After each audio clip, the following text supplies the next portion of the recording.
She's in good. Yep, she's there. Okay. Teresa, can you hear us? Yes, I can. All right. Teresa, Aaron's going to send you the link for executive session. But first, I will call the Thursday, June 3rd, Durham Township Board of Education work session to order. Can we please have a roll call? Mr. Annunziata? Here. Ms. Kovlin? Here. Mrs. Luthner? Mrs. Mitchell? Mr. Zimmerman? Here.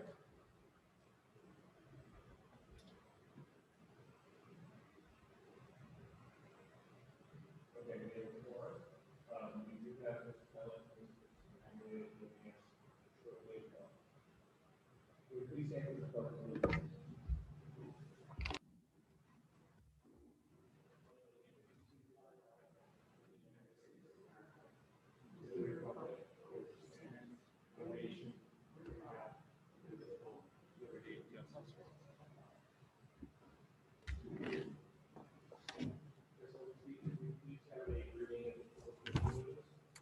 The New Jersey Open Public Meetings Law was enacted to ensure the right of the public to have advance notice of and to attend the meetings of public bodies at which any business affecting their interest is discussed or acted upon. In accordance with provisions of the Act, Vernon Township Board of Education has caused notice of this meeting to be published, and adequate notice has been provided, and notice of this meeting has been properly posted in accordance with the New Jersey Open Public Meeting Law. Thank you. Recommended that the board enter closed session for purposes of discussing personnel matters. Got a motion to enter closed? Motion by Mrs. Luker, second by Mrs. Zimmerman, all in favor? Aye. The board is in closed. We're ready to go down to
recommended that the board refer to public session.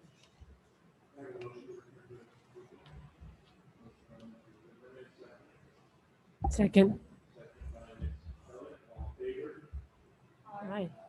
Okay, we are in open session. Item 3D on our agenda is presentations, and we have one presentation this evening. That is the EMT program at Murray County High School. And Ms. Edward, please go to that words. Mr. Denver, you're joined by Mr. Dixon, Yes, I brought Mr. Fish back with me because, well, he has all the answers. who is outstanding. At least that's what I know. So, what we're looking to present here, and we presented it to, Dr. McKay, if you know. Oh, thanks. Is bringing an EMT program into the allied health program that we're already running at the high school. Our allied health program is taking off. I mean, it's definitely one of the CTEs that I foresee going to big places in this district.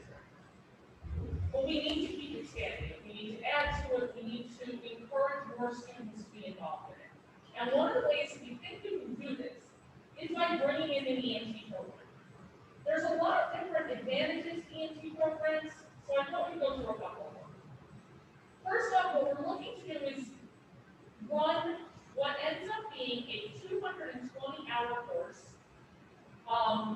where the students will eventually end up at the end of the program with the successful completion of their National Registry EMT. This is going to be a combination of class time, skill sessions, clinical time. We're really hoping volunteer hours in this town, which is one of the big things that we really want to push, is that collaboration between the ambulance squads and the school district. Yes. Someone?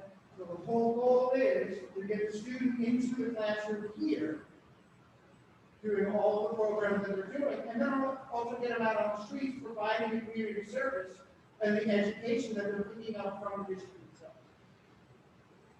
This also gives them real life experience, which is one of the big things that our CTE programs are pushing for. The state wants to see these kids out doing what they're learning, and this would be a great way for them to do it. By the time they complete the course, they would be able to provide assessments for initial emergencies. They'd be able to provide care for a wide range of injuries and medical emergencies, as well as traumas and major emergencies. So we're looking to propose a partnership with Atlantic Health. Atlantic Health runs the EMT program down at Morris County Technical School. They run theirs during the day because it is a technical school. We're looking and proposing that we run ours at night.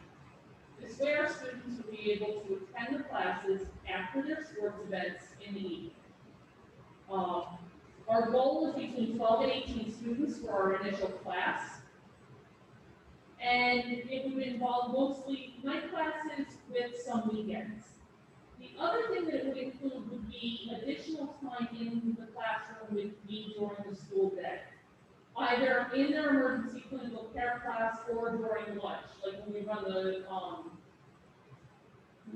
clubs and things like that, we could plan for time to meet with me. I'd be able to provide them with additional structure, support, skill time if they need more practice, as well as any of the work that's assigned to the program. So the staff that's going to be coming in to teach the students are all licensed New Jersey State emergency medical technician instructors. So everyone who's coming in is fully educated on what to do, how to do, and when to do it. So it's a very structured learning program that they go through to be able to teach class. It's actually, they go through 2 years of education and internship prior to even being allowed to do it on their own. And before they can even do any of that, they have like 3 years on the road active experience. So everybody involved in the program is a clinician. We're out there doing this and educating at the same time. Any questions so far? I really like discussions. Okay. Interrupt me if you want. We're looking at an approximate cost of about $950 per student, approximate. Generally, an EMT program costs approximately $1,500, but Atlanta would be willing to work with us on this. In addition to that, there is something called the New Jersey State EMT Training Fund, which if a person is riding on a volunteer ambulance squad, they are eligible to have their tuition reimbursed through the state. I've already spoken with one ambulance squad, and they're completely on board with helping us with this, and I expect the same kind of support from the other as well. So the goal would be, not only would they get the education, but it would also apply what they're learning into the field. So it would be kind of like technically an unpaid internship. So it would be, volunteering X amount of hours on the local squads, which would boost their staffing up. And they get on the road, real boots on the ground experience to bring back into the classroom, which we can then work through and fix and, have them grow that education like that. So it's a win-win for everybody for that. So Jeanette, this is basically, when we look at the CSPs, we want them to get out. Yeah. Right, so when a CTE person is involved in a program, in order to become a completer, they need hours. So this addresses that as well. Although it's way more hours than you would ever need. But again, you're volunteering with the community, which is absolutely what we want. And even if they didn't volunteer with the community, they guarantee their 10 CTE hours, because they have to do 10 clinical hours in a hospital. That's exactly right. So they have 10 full contact hours in an emergency room. And it's under the umbrella of Atlantic Health. Right, which so is- they need- Joe, it fits perfectly with what we've been trying to do with each of the programs, so. I love having conversations, because this is outstanding, this is going to be good. So a couple of the benefits of doing it in this sort of a way, with the students having my class during the day and then EMT class later in the evening, is we wouldn't start the EMT class until January, which means I have from September to December to do all of their CPR, some basic first aid, and just get them some general knowledge so that when they walk into this class, they can be successful. As far as how this benefits the real world, this is a community involvement that would be a wonderful hand-in-hand cooperative agreement between our town and our school district. It provides a lot of structured learning environments, experiences, and the immediate employment possibilities for these students after completion is amazing. Now, students can take this class when they're 16. They cannot be employable really until they're 18. So we're looking at our high school seniors. They can take it as juniors, but by senior year, most of them will be able to begin working if they wanted to. So how does this affect, because we're not just looking at what we have in our four walls. We want to know the whole point of a CTE program is to get these kids ready for the next level. What are they going to do? We give them the basis, we want to send them out, a lot of times job ready. I know that's one of the big goals of CTE, is job ready. With an EMT certification, these kids can go off to full-time employment, part-time employment while they're working through college. They can go on to paramedic school. A lot of them I've seen go on to medical school. A lot of the kids realize that this is something they're interested in, didn't realize it. It sounded like something fun, now, maybe I really want to go to the medical field.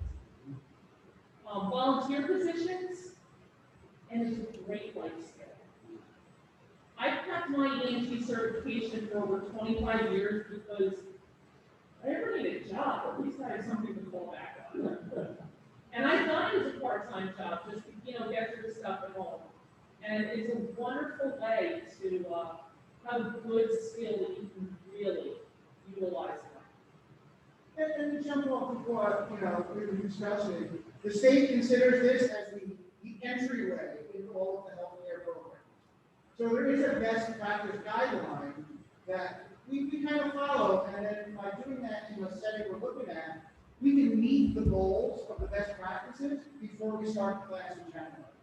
So they get all the prep, all the foundations that they would not normally get jumping into a program like this. Normally, they just come in, they join the squad, and they get thrown into it not knowing if it's what they want to do. So the fail rate of programs like that is pretty high.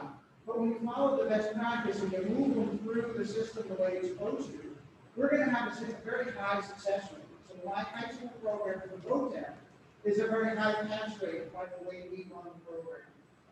So a lot of my other classes are very high because of the effort we put into the program, because we don't treat them as, just a student in the classroom.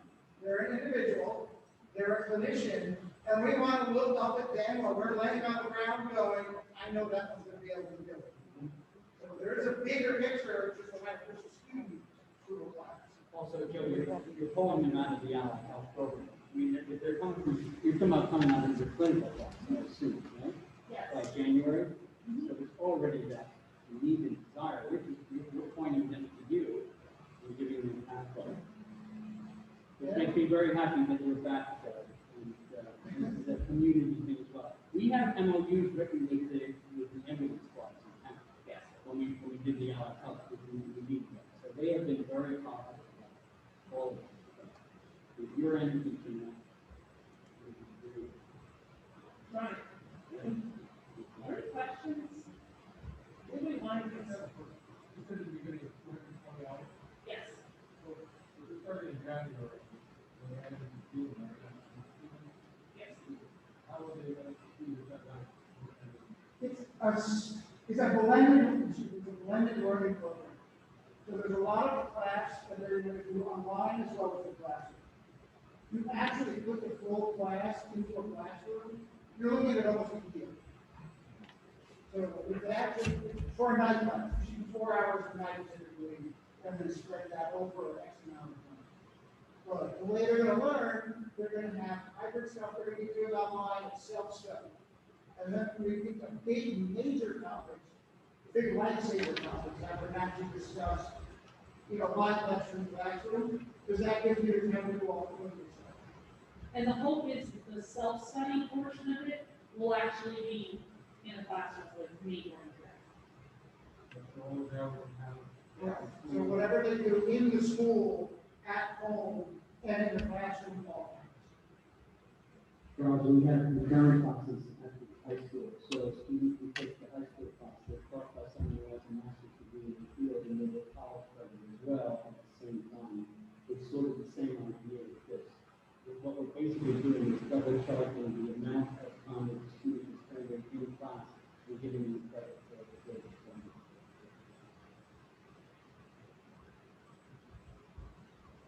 Anything else that you can shed light on?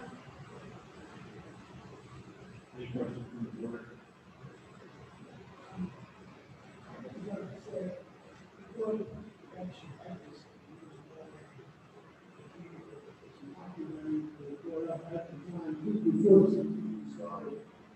But everything should definitely offer this to the pair, even as a coach. And the first year, one of my students graduated and he was a team of hockey really good.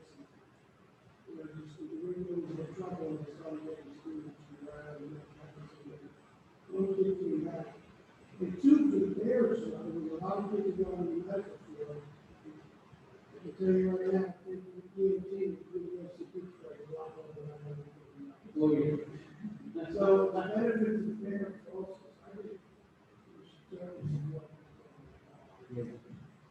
There are also a lot of schools that offer free room and board if you do the local school department too. So it'll benefit them going to college at the same time. Even if their degrees in something completely different, it's still a benefit for them to go to a bigger school and really, get more out of it. Students going into the military with an EMT certification can go into the E2 or E4, depending on what they're going into. Yeah, we raised up in the military. Wow. Which is what I, honestly, my long-term hope and goal would be that we start bringing in some of the criminal justice students into this program as well, and really encompass a lot of students, because I think this would be a wonderful thing for the district and the town. What you're talking about is the same thing you keep talking about pathways. Yes. The idea of pathways go into 2 years or more credits or college. And then maybe which is the goal of the CE whole program, to program. give these students a goal to attain. And even if, I'd rather students learn now that they're not interested in the medical field than 3 years in college. Oh, yeah. At least as a parent, that's what I'm hoping my child decides sooner rather than later. When you decide next one, no, I don't know. Or that a student does learn that they have a love for emergency medicine that they didn't know they had. We're just giving them more opportunities. Well, thank you very much for presenting the board this evening. It's a terrific program, and sounds like it'll be a great benefit to our high school. Thank you so much. Great, thank you. Thank you. Thank you, Jeanette. Thank you, Joe.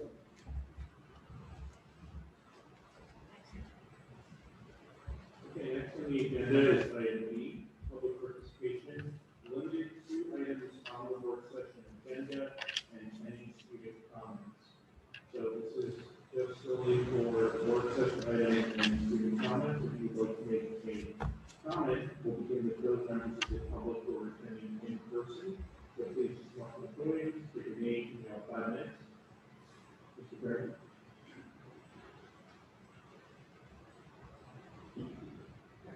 Yes, my concern are directing a couple of big things. Number one, I'm all for the NP stuff, the have to say that it's more. Number two, regarding item 2A on the list, I encourage the waterfall test. Okay, and the last thing I want to mention is the attachment on the left, it shows the student enrollment and the staff enrollment. I've never stated before, going to this meetings here, I think since 1996 or 1997, so about 25 years. In that time, the staff, the number of staff that we have, compared to the number of students, went up and down in surge. This year is dreadfully off.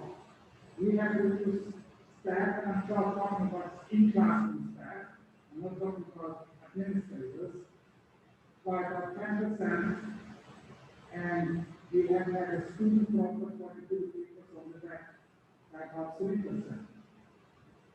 Now that should translate into higher class size. Now I predicted this higher class sizes, like when I was going to school, our class sizes were 50, and we have told a lot of people there because my mom started teaching in 1945, and class sizes were 120, because schools were cut up, and there were no more trained teachers, there were always some people like 3,000 there. Okay?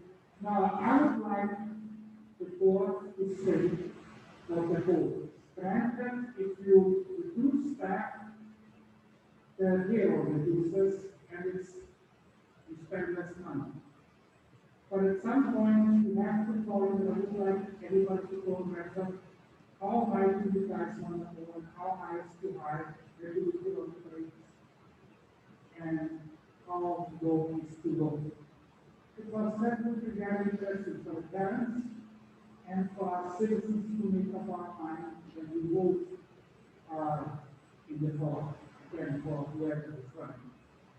So please, I would hope that you guys state that, and I hope we are going to reverse, because where we used to be in kids to teacher relationship, I think those numbers were quite good. And there are studies for that to move the line. Maybe processes may be less critical, and you have to be in class, except for the teacher, because there's a lot of patients to pray.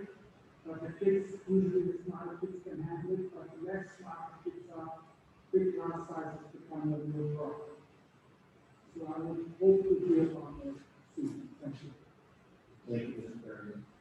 Are there any other members of the public who are here in person who would like to comment on an agenda item?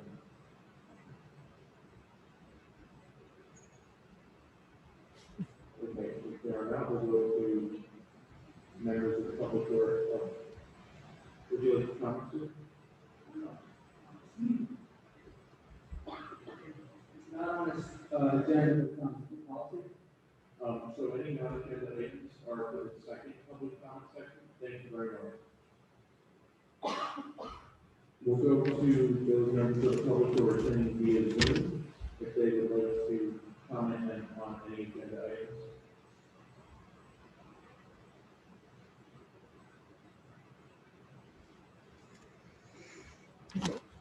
Okay, and finally, since we did receive any written public comment.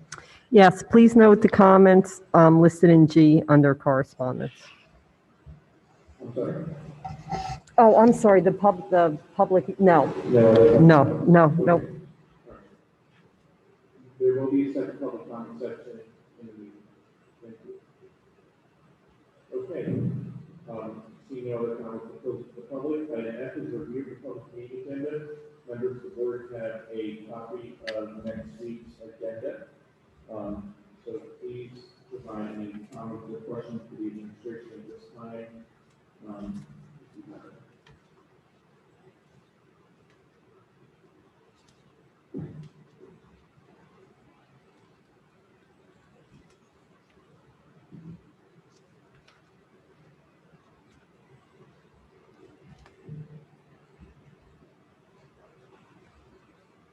Okay, with no comments, we'll move on to item D, which is correspondence.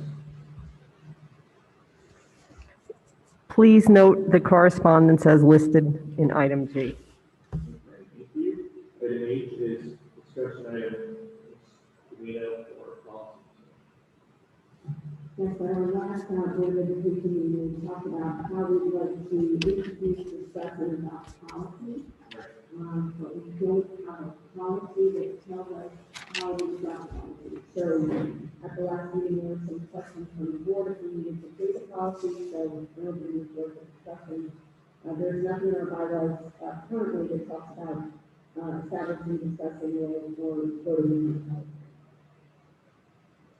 Okay, so the consensus of the board at the last meeting was that, as you know, whatever new policy is adopted, it has to be first and a second reading. So at a short session meeting, we would have a discussion item for that policy. So, and then at subsequent meeting, we would then have the first reading and the following, we have the second reading of the policy. Does the board want to have a policy outlining that process? Is it necessary?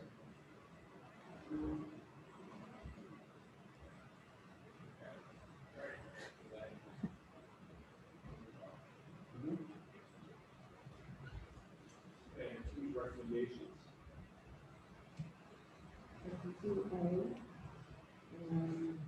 It is recommended that the board approve the following faculty staff resignations, returns, conditions, service transfers, assignments, and appointments, posting salary, vesting, student teaching, and listed. And the board actually begins on page 3, goes to page 4, and there's a small table on your agenda as well under 2A. Okay, we have a motion for recommendations Tuesday. Motion by Ms. Luther, second. Second. Second by Ms. Pellet. Questions or comments? Seeing none, can we please have a roll call vote? Mrs. Luthner? Yes. Mrs. Mitchell? Ms. Pellet? Yes. Mr. Zimmerman? Mr. Annunziata? Yes. Mr. Simaglia? Mrs. Coughlin? Yes.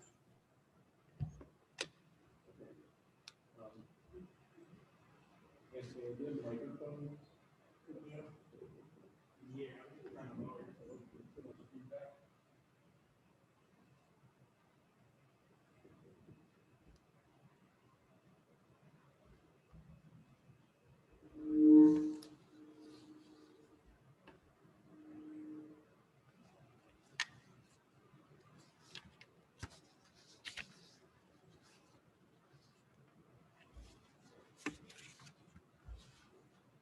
Okay.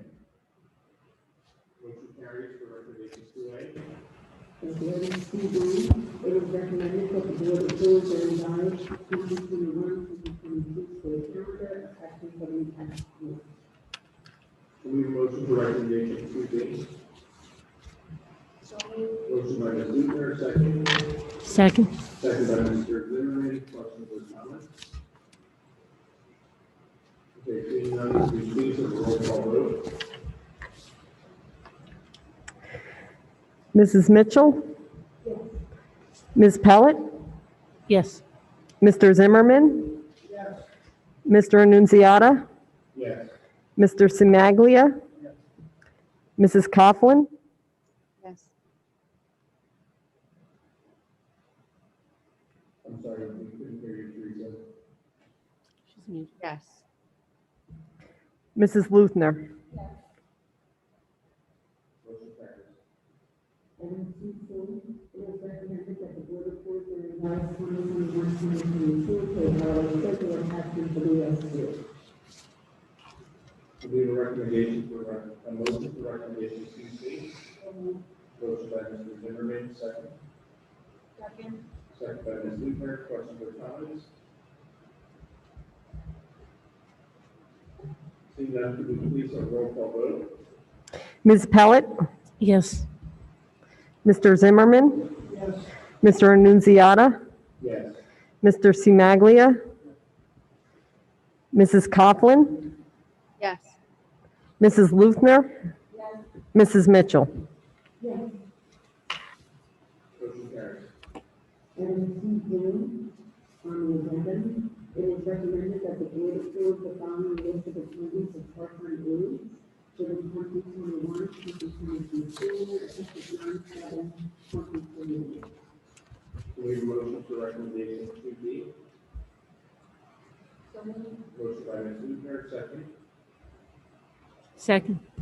Second by Mr. Pellet. Questions or comments? Seeing none, could we please have a roll call vote? Ms. Pellet? Yes. Mr. Zimmerman? Mr. Annunziata? Yes. Mr. Simaglia? Mrs. Coughlin? Abstain. Mrs. Luthner? Mrs. Mitchell? Motion carries. Yes.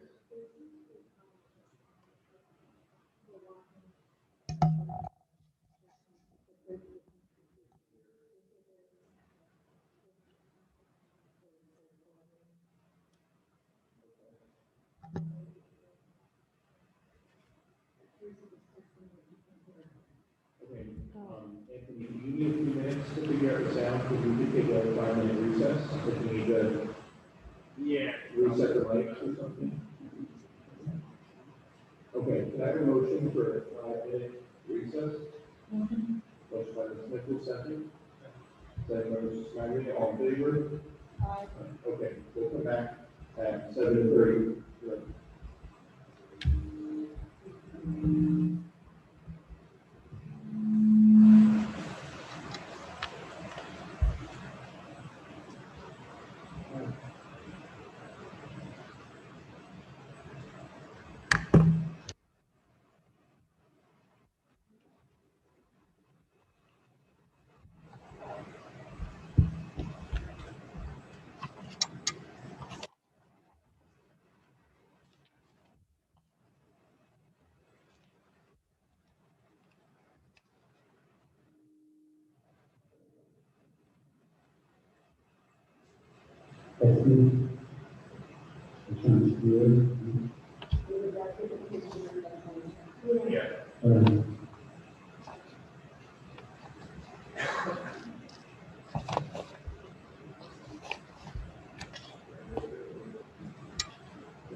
That means we will hear from home. Mr. Jordan, can you give your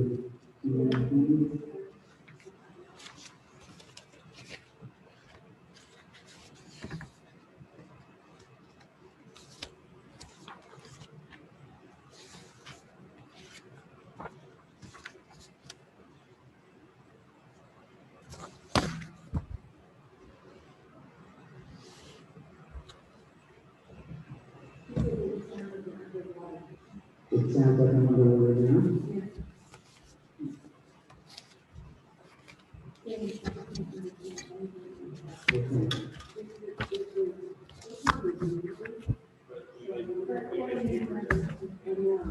Okay.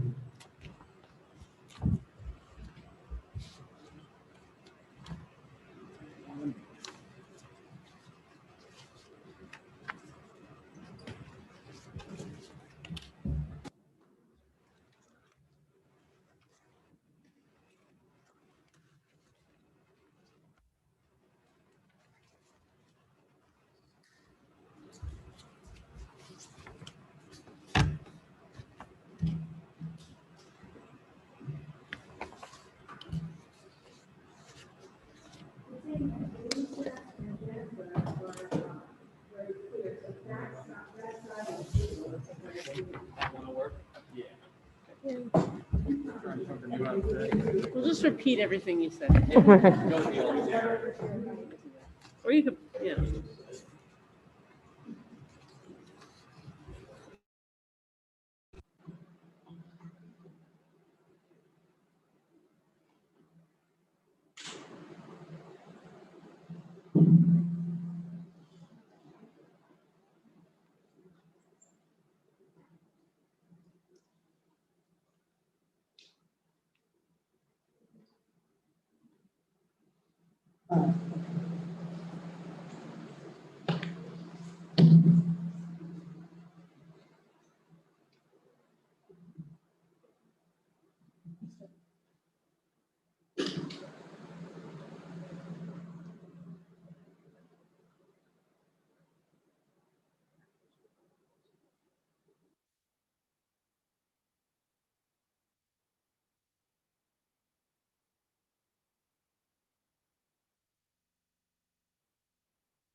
keeping food. Good for you.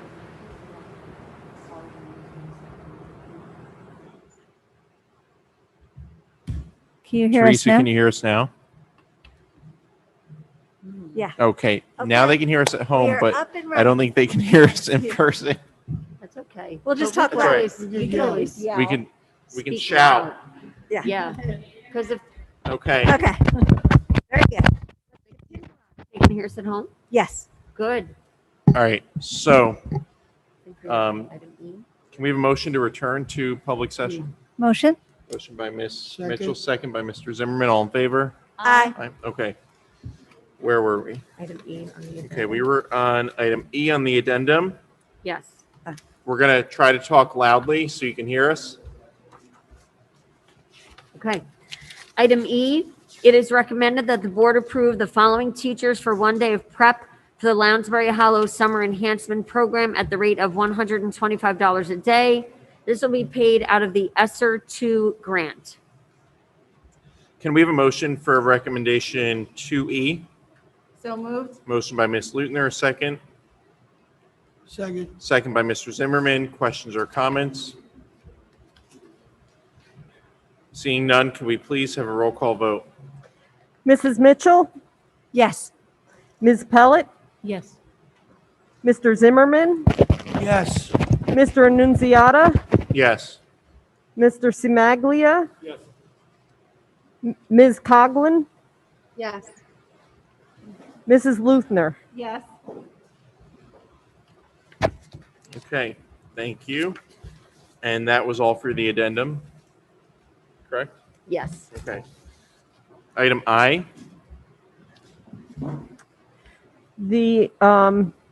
For discussion and reports, you have the personnel report.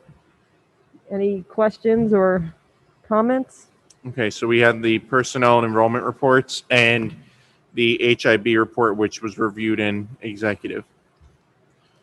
Item 4 is the conversation about capital reserves, and there's a presentation to go along with that. That's going to be challenging without I'll shout. Yeah. sound, But but I it's going to think- be challenging for the members of the public. No, that microphone works. That might- Yeah, might the one work? at the Okay. podium. Yeah, Ms. Linsky, you'll probably have to use the microphone at the podium.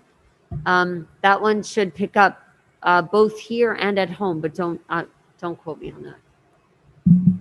Teresa, can you, is this Oh, on? unless Anthony turns it off.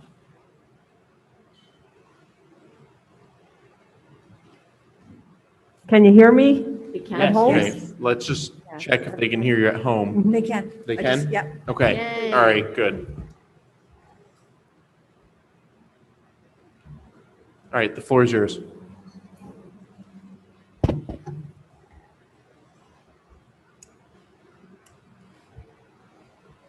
So I just want to do a quick review of the capital projects that I foresee coming in the upcoming year, or years. The first is Vernon Township High School. So after walking through the schools with the Buildings and Grounds Committee, and this was actually a list that was prepared earlier from a referendum committee that was formed. They identified the window replacement at the high school, fire and smoke alarm upgrade, elevator, seal and stripe parking lots, backup generator, replace AC units, replace water heater, for a total of $855,000 at the high school. This is a picture of the high school windows and the glazed over of them that you can't even see through them at this time. Not all, but we need to replace those. At Glen Meadow Middle School, you had started the window replacement project, but we need to continue, and that's at $550,000. Repave upper lot and driveway, lighting system for the stage, acoustical sound panels in the band room, seal and stripe lower lot, sound system for musicals, replacement of main entrance floor tile, and a 12 by 12 barn style shed, for a total of $980,000. On the walkthrough, there were other things discovered. This is in Glen Meadow, and this is the abutment near the road. You could see there is structural damage there.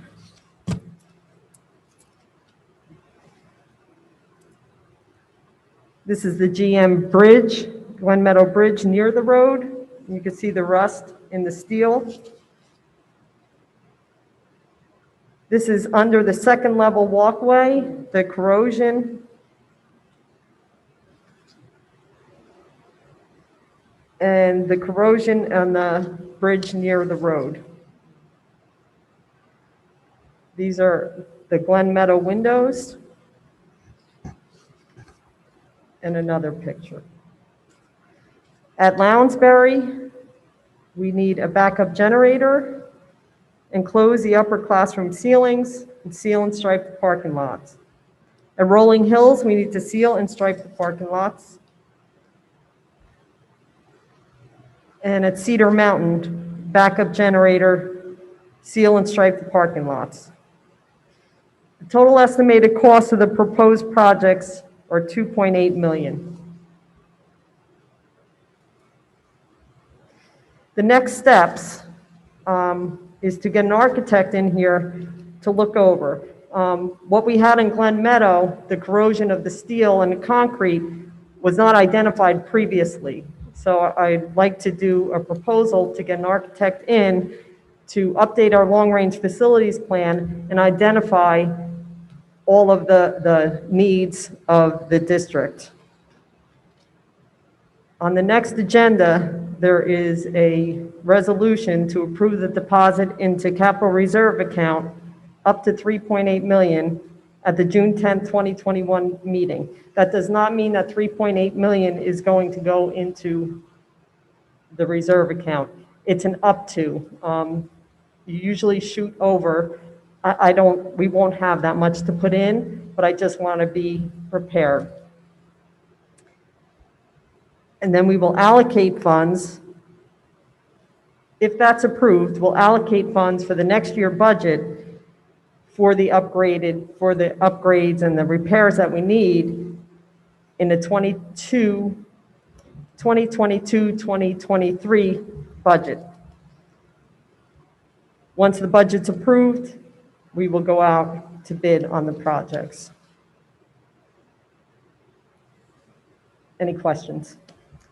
So the Buildings and Grounds Yeah. Committee, which is chaired by Ms. Mitchell, had the opportunity to tour all five of our buildings, all five of those buildings, and really look at what these projects were. So what were some of your takeaways? Well, we went item by item on that list that Ms. Linsky just had brought up. And we wanted to just verify that, yes, we should be spending the funds on each individual item. And, you know, is it something that is in disrepair? And every single item on that list was verified by our committee. We took a very strong focus on especially, you know, the windows, structural. We found some structural issues that wasn't on the list. Mr. Zimmerman, that's one of his expertise, so he can speak a little bit in depth to that. But there were many items that we didn't identify in that 2.8 that we're going to have to take a look at. But Buildings and Grounds wanted to make sure for the community that we walked through and we put our eyes on every single item to verify that, yes, that it definitely needed to be done. And there wasn't spending for no reason. So I would support that 2.8 because we saw it with our own eyes. Mr. Zimmerman, did you want to bring up a couple of the items that we did see? Yes, I mean, so people Could you just know, pull your microphone right? I'm an iron worker when I'm not here, so I can speak to the damage there. I mean, it's been let go, but the main problem we have, and I also seen it now at Rolling Hills with the brick, is the portable air conditioners, the water's leaking. Water is never your friend in the building. And you can't see where it goes, but if you go to Rolling Hills and look at the brick, you see under the air conditioners is very dark. That's water. You don't see it anywhere else where there's no air conditioners. And it's, that Glen Meadow, I mean, that should be on a priority, because while I could see it's rusted and rotted, you need an expert to go in there and really tell you what's going on. I just know I fix a lot of that stuff. So, somebody's gonna have to determine what needs to be done. But it certainly should be something we're looking into for this round, because it'll only keep getting worse. We gotta figure out the water problem with the air conditioners, but, that damage now is just exposed to the rain and everything. So it should be addressed, especially the water needs to be stopped and the steel needs to be replaced, or at least repaired over, there's a lot of things engineers can come up with. So, The takeaway that I had from just seeing, I wasn't on the tours, but seeing some of the photos that you had from the tours and seeing the list is that the vast majority of these proposed projects are things that are really critical to running safe schools. There were accessibility issues as far as, the elevator at the high school is concerned, and compliance issues, making sure that we're ADA compliant. There's energy savings if we have properly functioning windows in all of our buildings. So, these seem like really smart and necessary improvements to our buildings that in many cases are long overdue.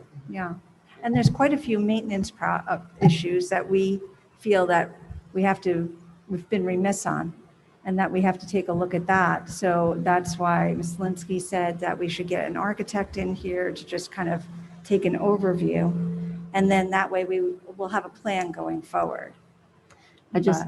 I just wanted to mention, not to mention morale of our faculty and our students, right? I mean, there's actually research that supports when people are working in healthy environments and safe environments, they're more productive, they feel more confident.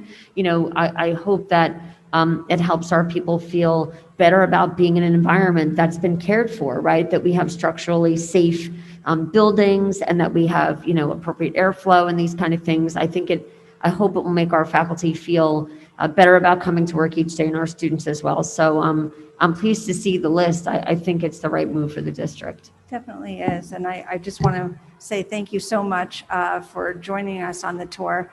I know it takes a long time. We spent several hours together, but I think these tours are really important so that we all feel comfortable in the expenditures. So thank you. I agree with Thank you. Ms. Davino. I own my own company. When you bring out new tools, you fix up the new building, everybody gets more invested in what they're doing.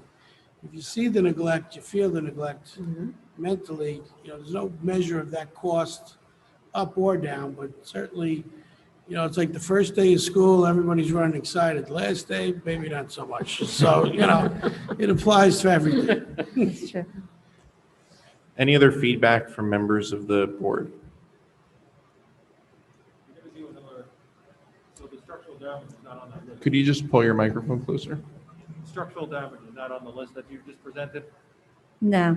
So are we going to revise that list before we So we the decide? So the list of projects represents about $2.8 million, and what you're proposing on the last slide is that the motion be worded that it allows a deposit of up to $3.8 million to go into capital reserve, which would give that extra room if the funds are there. So the way that our auditing cycle works is that when we close our books on June 30th, then the auditors will review the prior fiscal year and determine what leftover funds are available.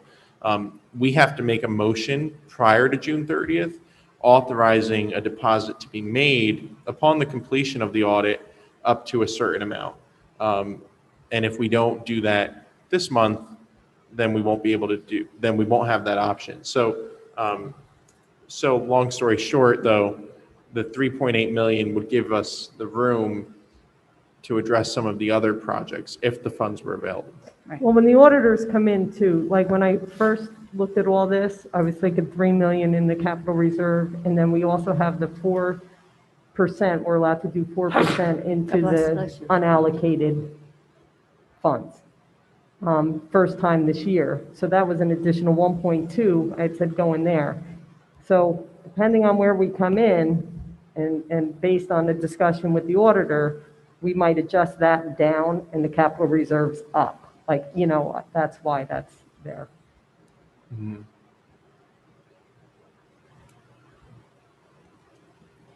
Any other questions? Good? Okay. All right, thank you, Ms. Linsky. Item 5 is the lead policy discussion. This is something else out of buildings and grounds. Um, Just a little bit of background is that we in Vernon have historically tested our lead 2 times per year. 2 times per year plus 1 time, the New Jersey DEP has requirements on top of the NJ DOE requirements. Right. So the new ones that were pushed down and started with lead testing was NJ DOE. So we do the 2 times a year, the full testing of all water outlets. And then the DEP also has requirements for us to test. It's not always the same, it can change. So basically, 3 times a year, 2 standard, 1 kind of random. Okay. And that's reflected in the policy? Policy and the So regulation. essentially, it would be 3 times a year. Okay. Are there any questions on the wording in the policy? Okay, so the policy and regulation will be up for a vote, first reading next week. Yes. Okay. Thank you. Okay, and I'd like to recommend that the board approve the professional development travel that complies with the provisions of NJSA 18A:11-2, 12. Can we have a motion for the recommendation? So moved. Motion by Ms. Lutner, second. Second. Second by Ms. Pellet. Questions or comments? Seeing none, could we please have roll call vote? Ms. Pellet? Yes. Mr. Zimmerman? Yes. Mr. Annunziata? Yes. Mr. Cimaglia? Yes. Mrs. Coughlin? Yes. Mrs. Lutner? Yes. Mrs. Mitchell? Yes. Thank you. Motion carries. Okay, it is recommended that the board approve permitting the following student to attend Vernon Township Public Schools according to Board Policy 5111. Can we have a motion for the recommendation? So moved. Motion by Ms. Lutner, second. Second. Second by Ms. Mitchell. Questions or comments? Can you explain exactly what's going on? When an employee works for the district, we have always had a policy where they could allow their students to come to our schools, even if they lived in another town as communities. Seeing no other questions or comments, could we please have a roll call vote? Ms. Pellet? Yes. Mr. Zimmerman? Yes. Mr. Annunziata? Yes. Mr. Cimaglia? Yes. Mrs. Coughlin? Yes. Mrs. Lutner? Yes. Mrs. Mitchell? Yes. Motion carries. Okay, it is recommended that the board approve the application and accept the funds for the ESSER 2 Elementary and Secondary School Emergency Relief Fund 2 in the amount of $649,747 for the ESSER 2, the Learning Acceleration $41,698, and the Mental Health $45,000. Can we have a motion for the recommendation? So moved. Motion by Ms. Lutner, second. Second by Mr. Zimmerman. Questions and comments? Questions or comments? Seeing none, could we please have a roll call vote? Mr. Zimmerman? Yes. Mr. Annunziata? Yes. Mr. Cimaglia? Yes. Mrs. Coughlin? Yes. Mrs. Lutner? Yes. Mrs. Mitchell? Yes. Ms. Pellet? Yes. Motion carries. Okay, item J is public participation, and this is for items on the agenda or any other business. We'll begin with members of the public who are attending in person. If you would like to make a public comment, please step up to the podium, state your name and part of town, and you all have 5 minutes.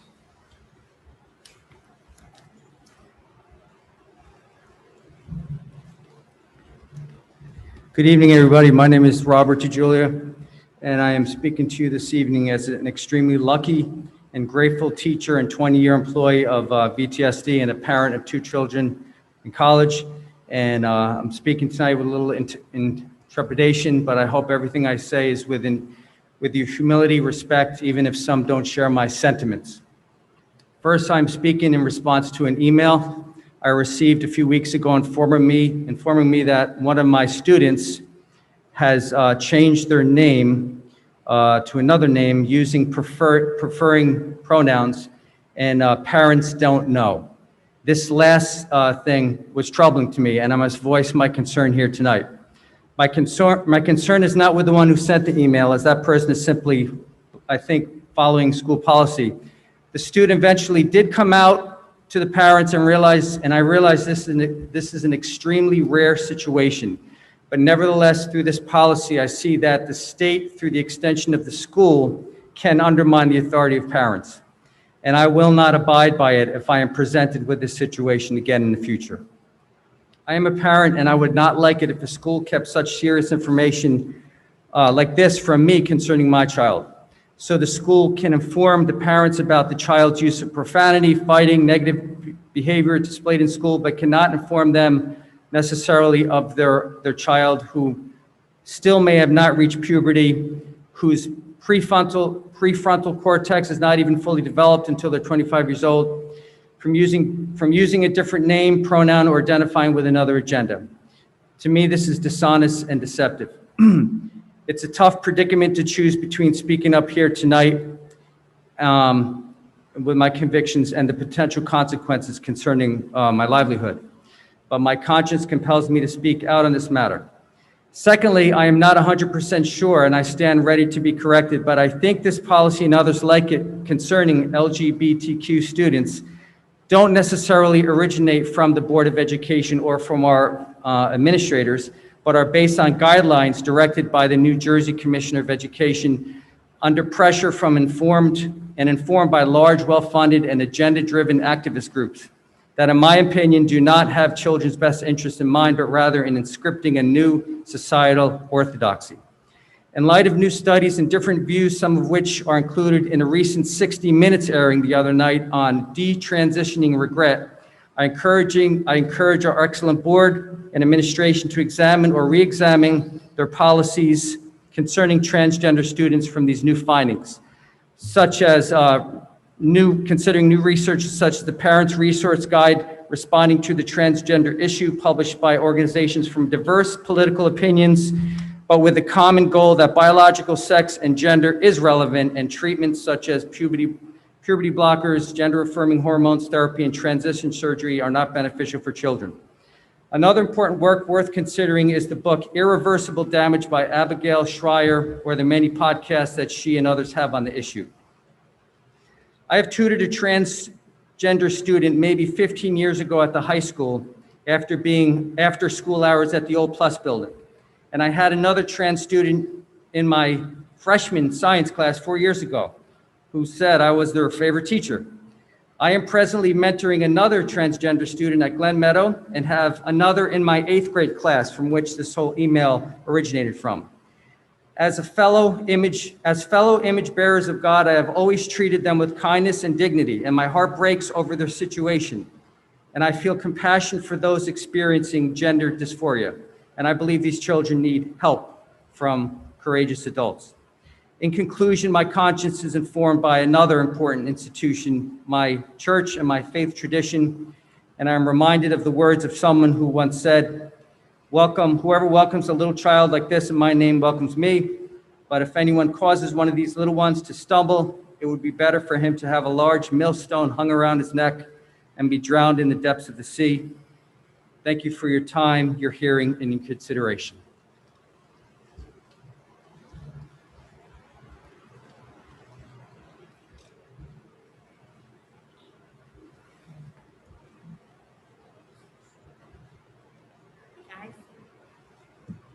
Good to see everybody. Thank you, Mr. Julia. I appreciate your comments. Didn't know what you were going to say, but I did. That is mandated by the state. I did vote against that. I understand your concern, so wasn't planning on addressing that, but I appreciate it. First, I'd like to say congratulations on $1.4 million. That's like really awesome. I was like, awesome. So I didn't really watch the whole press conference, so I don't know how you're able to spend that, but I'm sure you'll have a presentation, Ms. Linsky, about how those funds are used, or that'll be upcoming. Yes, it has to be submitted by November 24th. Okay, the so is it grant. just for COVID relief, or is it for any type of? Do you want? I'll be glad to answer. Is it just Yeah. for COVID? No, it's actually, there are a number of items that the ESSER 3 funds can be utilized for. Oh, good. It's similar to the ESSER 2 funds that some public folks may have heard about. We can use it for some COVID-related facility upgrades. We can use it for student programming Okay. in regards to mental health, as well as after-school co-curricular activities. So we have not, myself, Dr. McCain, Ms. Linsky, made a formal presentation to the board yet. Okay. So the press conference this morning was wonderful, but we all have, as a board, have We not haven't had the discussed it yet. Okay, I Right. didn't think so. Yeah, Yeah. but I saw it. I thought that was great. Is it just a one-time, 1 year? Okay. All right. So I think that's awesome. You've all gotten some emails from me, so I'm just coming up here once again to talk about the possibility that our governor and our legislature might make masks optional in our schools also. Obviously, they're optional almost everywhere else. So I'm asking again to consider advocating for our students on your own. I don't expect the board to go against the governor's mandate or a legislator mandate or an executive order. You know, I wouldn't do that. But there's been a lot of districts and a lot of boards of ed, some superintendents, some boards of ed, some single members, some groups, Sparta, Lafayette, Mount Olive, Toms River, Manalapan, Brick. There's a long list. And it started in the south, it's starting to come up north. I think there might have even been maybe Clifton or something. I don't know. There was another one, I think, in Bergen or Passaic County. So I do ask that we consider that. Our kids have suffered with the masks. Young children learning how to speak, not being able to see mouths, speech therapy, not being able to see mouths, not being able to see a smile. It's hurt our children significantly. And I know you all understand that. I know most of you sitting here, and I know the ones that I know you care about our students. I know you care about our staff and safety. The newer members that I don't know, you wouldn't be spending this much time if you didn't care, because I know what it takes. So I appreciate that. So I ask again that you would consider that. I also would ask, who knows what will happen? There's a lot that's going to happen between now and September, and you put a lot of planning, Karen and Chuck and the whole administrative team, the VTEA, in opening our schools last September. And every step of the way, it was, progressive. You opened up with a shortened day, cohorts, no lunches, and then you full day, cohorts, lunches. And each step there was barriers, there was concerns from parents, from students, from staff, and you addressed them as best you could when possible. And things I think went really smoothly. I don't recall, I got all the letters, I don't recall seeing a large spike in numbers when we went to having lunch, or a large spike in numbers when we brought our cohorts together, because I was worried about that, and I didn't see that. So I'm really proud with the way you did that. So I'm asking, hopefully, when masks become optional, that you start working now on what your policy will be, so that our kids and our students and our faculty can make that decision quickly. Because you know what can happen. The governor can make a decision a week before school opens and change everything. Because that's what happens, and it's happened a lot, and I know, and I'm not thinking that you're not going to be 5 steps ahead, Karen, because I know you, and you probably are ready, and Chuck too. But I'm a mom, and I like to tell people what to do. So, right? I've been a mom for 30 years. It'll be 31 in August. So I'm just asking, like you talked to the VTEA and the building reps in the past, start talking about what that policy will be, what concerns are from our staff and faculty, so those can be addressed, so there's no barriers when that comes out, because we're not going to be in masks forever. So when that comes out, I think it would be great if he makes that announcement on Monday, and then if there's school on Tuesday, we can have decisions. And I think that's all I was going to talk about, but I appreciate your time. Thank you. Thank you. Thank you, Ms. Bucci. And I can miss you guys. Thank you. Yes. Any other public comments?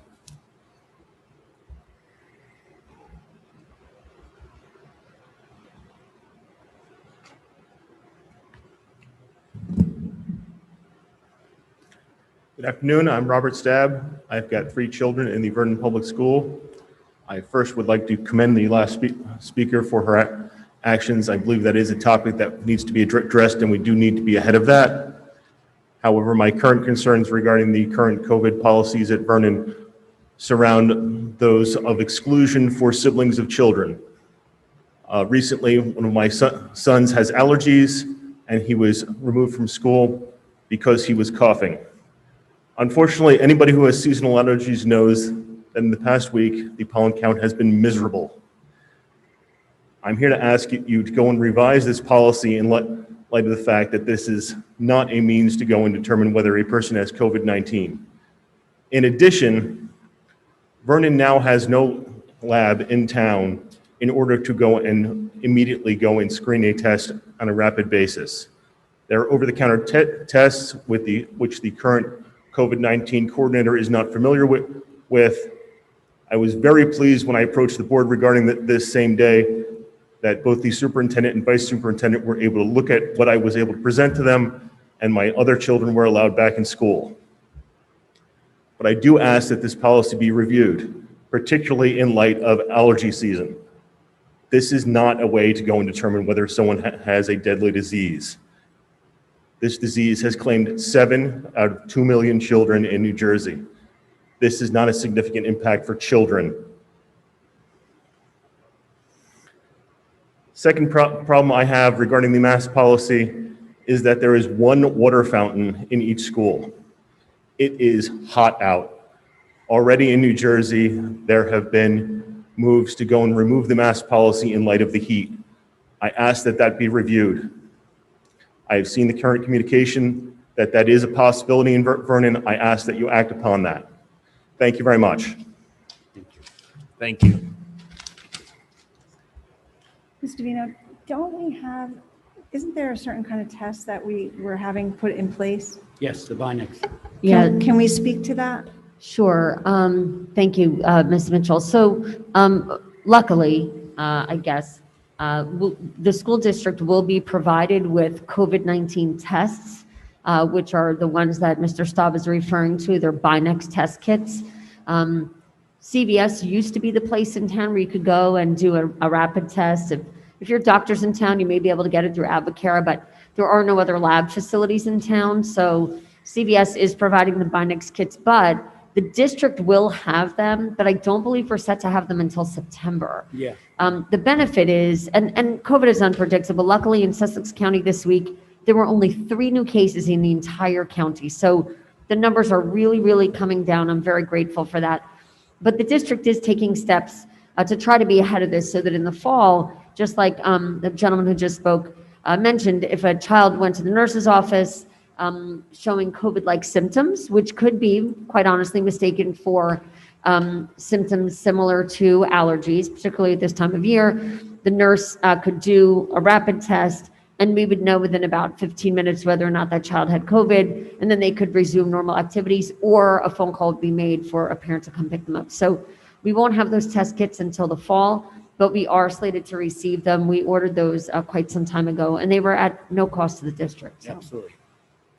And do we have anything in place if a child's feeling like they're overheating or what have you? Do we have anything in place with masks? Yeah, I mean, you know what, I sent correspondence out to the entire community, I guess, a couple of weeks ago, stating that when children are outside, especially in excessive heat, masks should be off. When they're outside for physical education, masks should be off. And that when they're outside and they're at recess, for example, for our younger children, masks should be off. We anticipated that the weather would get hot again.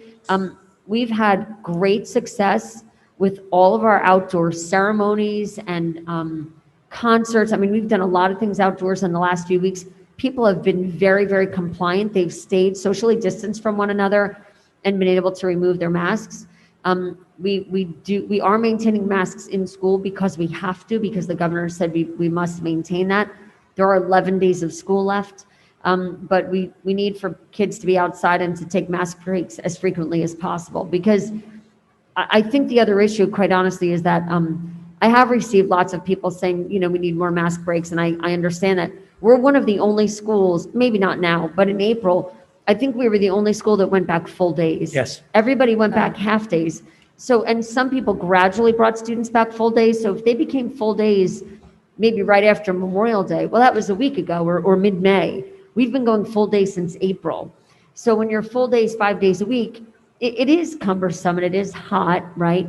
But I think the reason that other districts have not dealt with it as much is because it was a half day, and it was like, oh, well, the kids are only in school a half day and they come home. But our students are here full days, as you know. But we have encouraged everybody to promote mask breaks, to utilize our outdoor classrooms. We have tents Absolutely. We everywhere. have tents everywhere. We want people outside. We want the children to be able to take their masks off.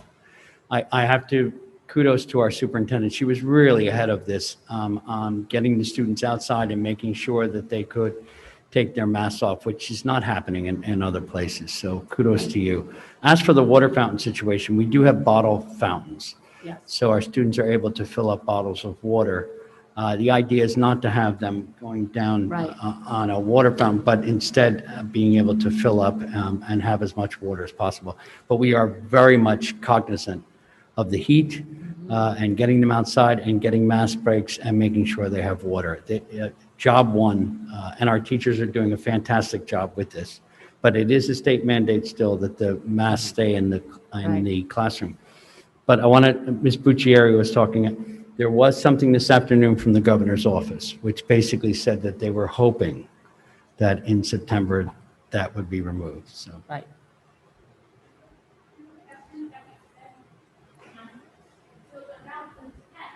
I can't hear. Sorry, I can't hear you, Natalie. About the COVID test that you just talked about, how are you going to get consent from parents for that?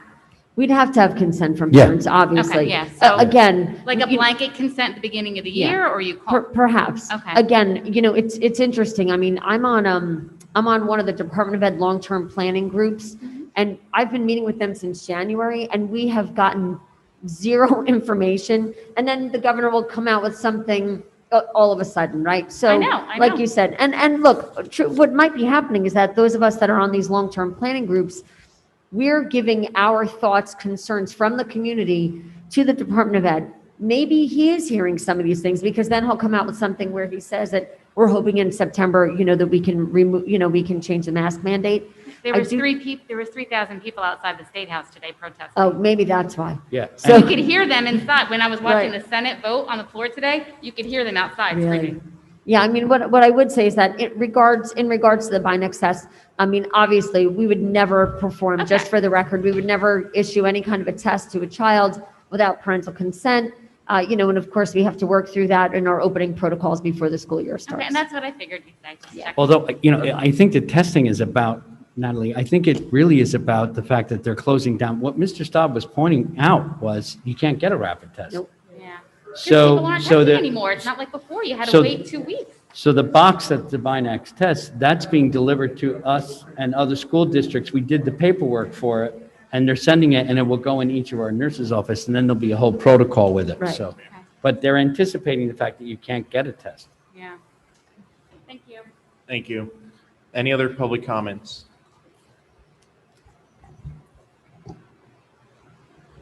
Hi, everyone. Elizabeth Felsey from Town Center. I also have 3 kids in the district.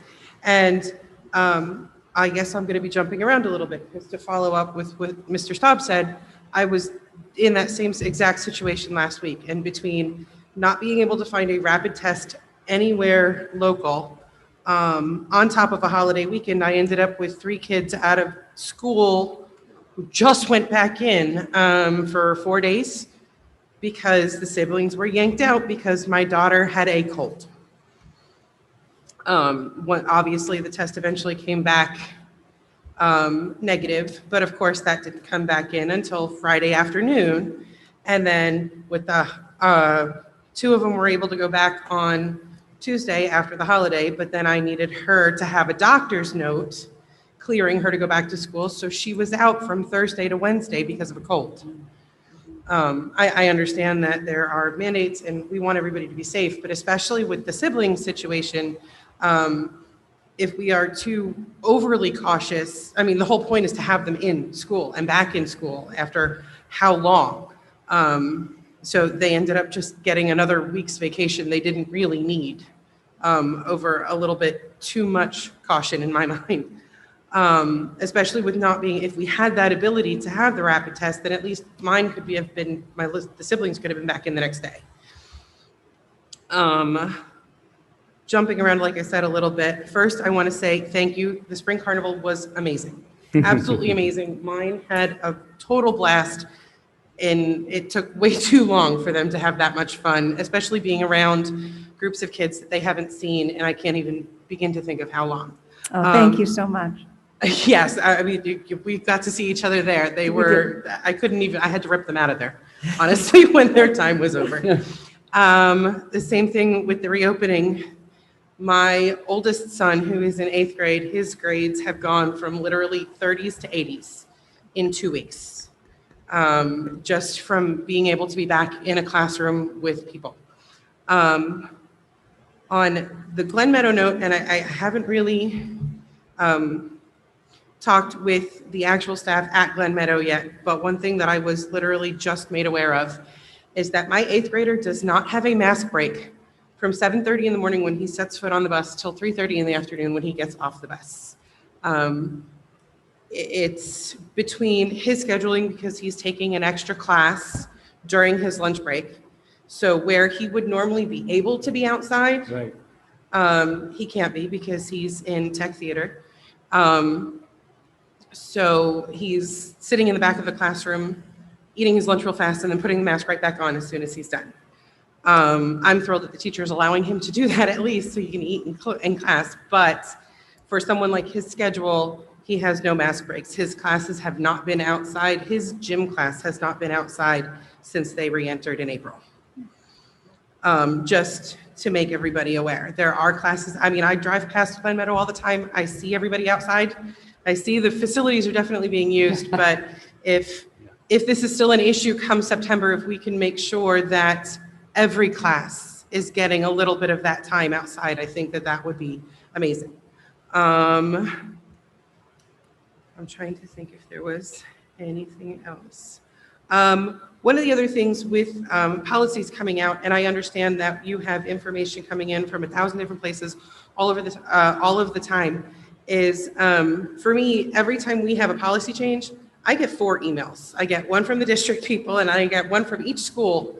And it's a ton of information that comes in. I inevitably miss stuff. So I was made aware several days after the mask mandate, the new mask email came out, and I was like, wait a minute, I got to go back and, 200 emails to go back to find stuff, especially with teachers emailing now and everything.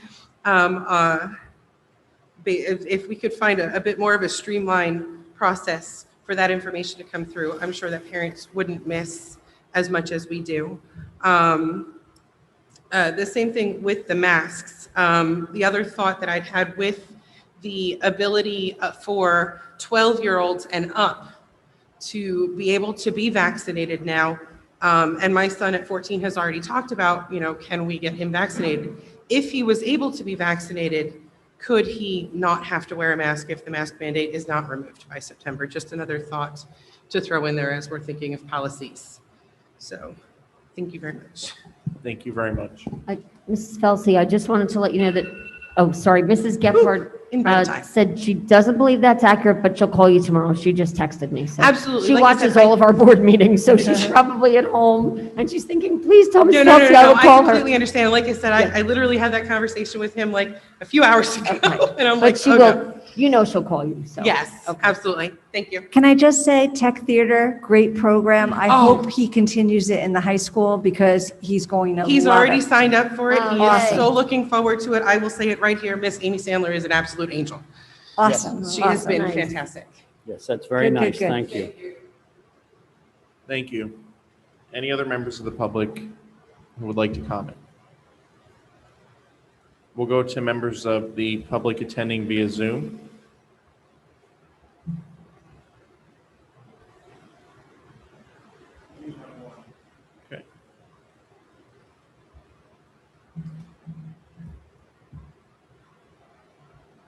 Hi, good evening. Can you guys hear me okay? Could you just hold on for one moment?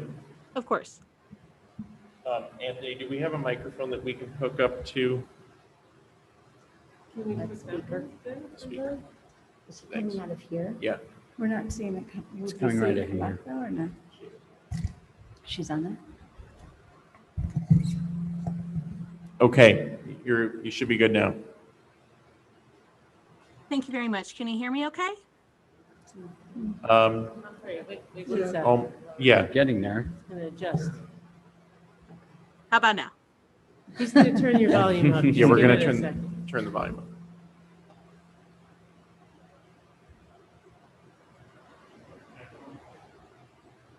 up. Okay, go ahead. Good evening. My name is Zoe Heath, and I live off of Breakneck Road in Vernon Township.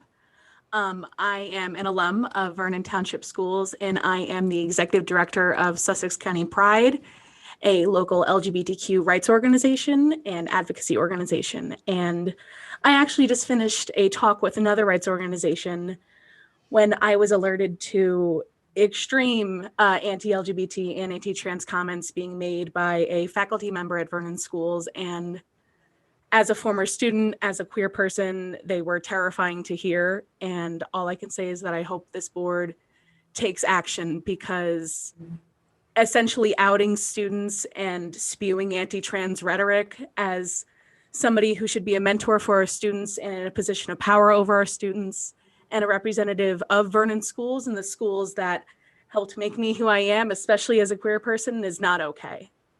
That is all. Thank you very much. May I respond? We're going to be in open board member forum in a moment. All right, yep. Thank you. Any other public comments from members of the public attending via Zoom?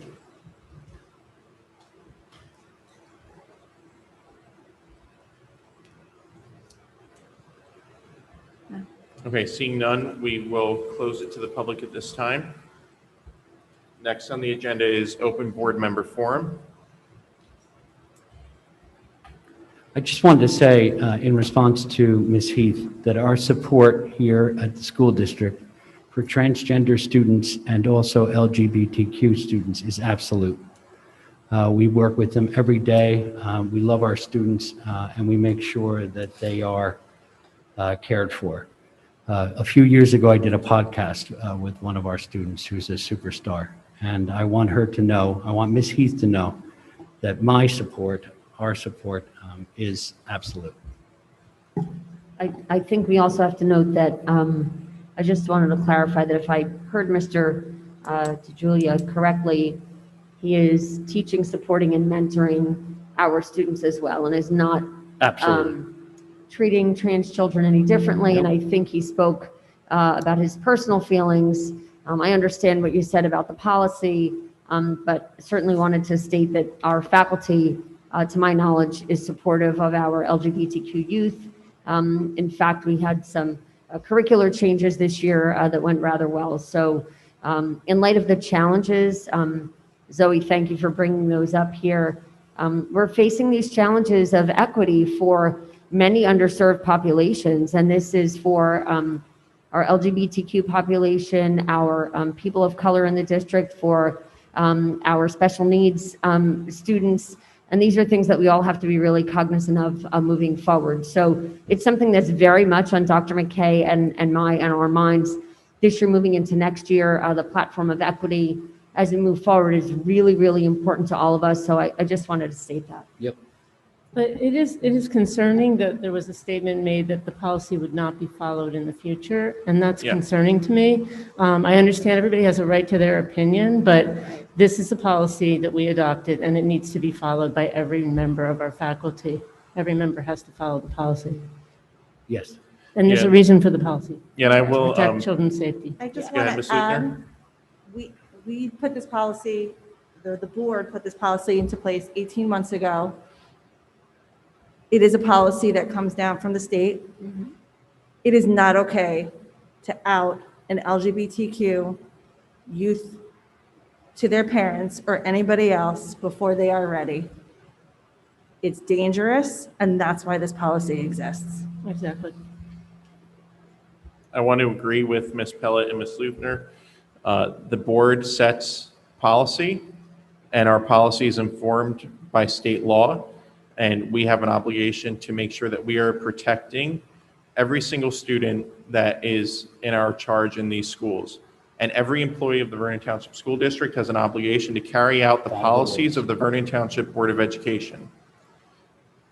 On another note, I will say that in my observation, very limited and without ever knowing identity of students, I do know that the board attorney is consulted on all sensitive student matters, and that our policies are always developed with the consultation of the board attorney as well.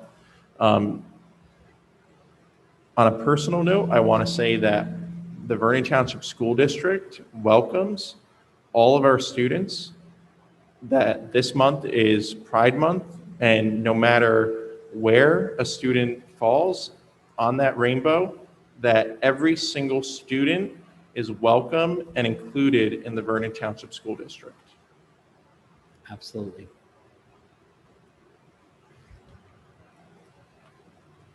This is Teresa Coughlin. I would also like to add as well, I fully support our students, our LGBTQ, our students of color, all of our students, any student who has any special need of any sort, I fully support them with inclusivity. In addition, I also am concerned that individual students were mentioned in public. I do find that very concerning. Had I been sitting there, I probably would have mentioned that, but I am attending virtually. And I would ask that in the future, while everyone is entitled to their opinion and more than welcome to say it in a public forum, discussing individual student matters is not something that I take lightly. So again, I fully support all of our students. I support people's opinions, but I also support our students having their own personal rights of confidentiality. Thank you. Anything else for open board member forum? I just want to add something about the masks. I think it's really important that we remember, as of this point, under 12 is not eligible for a vaccine. And when we have mostly that age group here, it's important to keep going with our masks until there is such time that those students are eligible for a vaccine. I have one other item for consideration for the board. We just took action on amending our calendar for the fall because our previous calendar, the school district was in session on one of our Jewish holidays. So we just changed that for the fall. However, just to bring to your attention, our Board of Ed calendar right now still has a board meeting on September 16th. So we'll have to amend that in the future. I just wanted to mention it for the board. I'm not sure how you'd like to proceed. Thank you for catching that, Karen. I appreciate it. Yeah, no problem. Yes. I mean, we can look to, So what's yeah. So my point is that now, It starts at night, yeah. yeah, so now we are off on September 16th for one of the Jewish holidays, I see. but we're still having a Okay. board meeting. I mean, I understand. we should should move that. consider the following week, which is the 23rd. Yes. That's my suggestion, but that's up to the board. Yeah, I think that we should do that.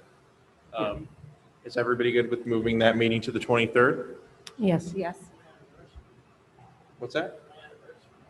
Oh, Is it okay, your it's Mr. anniversary? Zimmerman's anniversary. You're exempt. He won't be here that night. But For the rest happy of us, we're anniversary. good. I came on my anniversary. Okay, so we'll need to amend that advertising for that meeting. And then we will be beginning our next board meeting at Lounsbury Hollow, so where it is air conditioned. So we will amend our advertising for that as well.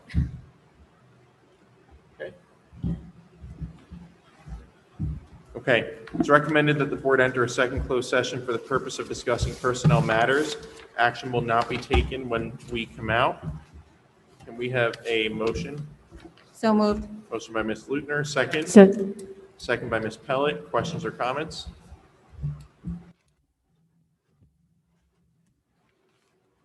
All in favor? Aye. We are in close.